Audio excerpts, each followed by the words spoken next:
శ్రీ గోమాత్రే నమః. యుగ కాలమహిమకు సంబంధించిన శ్లోకం ఉగాది శ్లోకం. ఈ శ్లోకం బ్రహ్మాండ పురాణంలోనిది.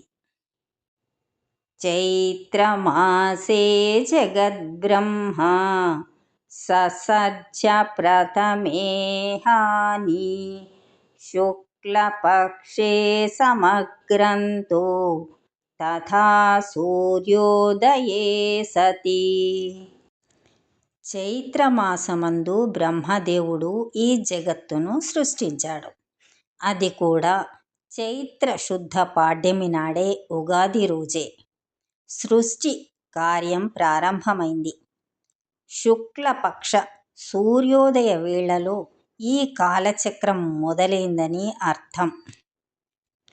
మన సాంప్రదాయం ప్రకారం ఉగాది కేవలం ఒక పండుగ మాత్రమే కాదు, ఇది బ్రహ్మకల్పం ప్రారంభమైన రోజు. దీనిని యుగాది అంటారు. యుగ ప్లస్ ఆది అంటే యుగం ప్రారంభమైన రోజు అన్నమాట.